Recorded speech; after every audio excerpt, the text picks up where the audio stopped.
नमस्कार, जय हिंद दोस्तों, आप सबका स्वागत है हमारे YouTube channel latest pension update 24 पर। इस चैनल पर आपको पेंशन से जुड़ी तमाम खबरों के बारे में बताया जाएगा। तो हम आपसे निवेदन करते हैं कि अगर आप हमारे चैनल पर पहली बार विजिट कर रहे हो तो चैनल को सब्सक्राइब जरूर करें। खुशखबरी, EPS 95 कर्मचारी पेंशन योजना के साथ टेबल डी में हुआ संशोधन, 23 लाख सदस्यों को मिलेगा लाभ, राजपत्र जारी। भारत सरकार ने कर्मचारी पेंशन योजना EPS 95 में संशोधन किया है। अब इसका नाम कर्मचारी पेंशन योजना 2024 होगा। इस बदलाव के साथ सरकार ने ये सुनिश्चित किया है कि 6 महीने से कम अंशदायी सेवा वाले कर्मचारी पेंशन योजना के सदस्यों को भी निकासी लाभ मिल सके। इस संशोधन से प्रत्येक वर्ष कर्मचारी पेंशन योजना के 7 लाख से अधिक ऐसे सदस्यों को लाभ प्राप्त होगा जो 6 महीने से कम अंशदायी सेवा के बाद योजना छोड़ देते हैं। केंद्र सरकार ने तालिका डी को संशोधित किया है और यह सुनिश्चित किया है कि सदस्यों को आनुपातिक निकासी लाभ देने के लिए सेवा के प्रत्येक पूरे महीने को ध्यान में रखा जाए। निकासी लाभ की राशि अब सदस्य द्वारा दी गई सेवा के पूरे महीनों की संख्या और उस वेतन पर निर्भर करेगी जिस पर कर्मचारी पेंशन योजना का अंशदान प्राप्त हुआ था।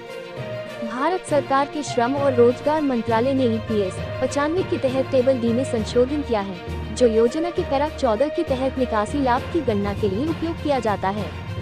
1. सेवा के वर्षों के बजाय सेवा के पूर्ण महीनों को आधार बनाना।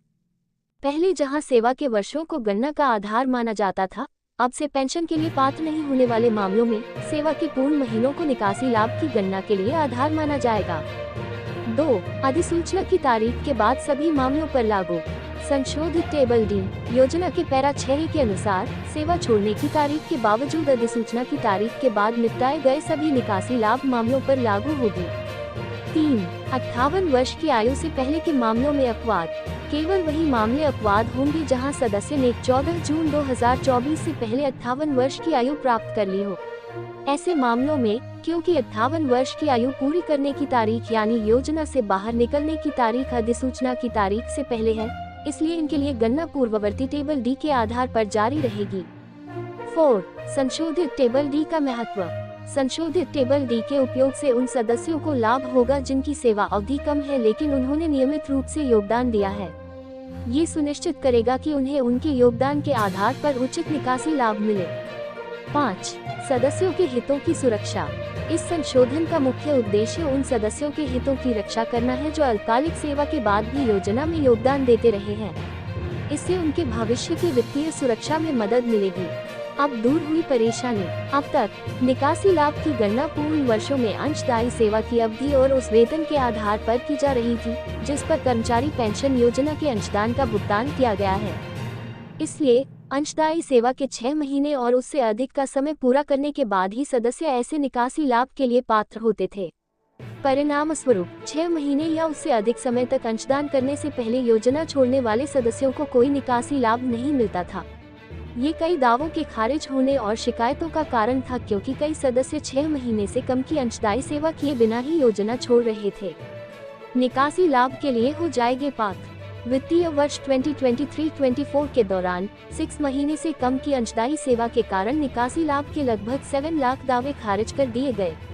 इसके संशोधन बाद अब ऐसे सभी कर्मचारी पेंशन योजना के सदस्य जो 14 जून 2024 तक 58 वर्ष की आयु प्राप्त नहीं कर पाए हैं, वे निकासी लाभ के पात्र हो जाएंगे।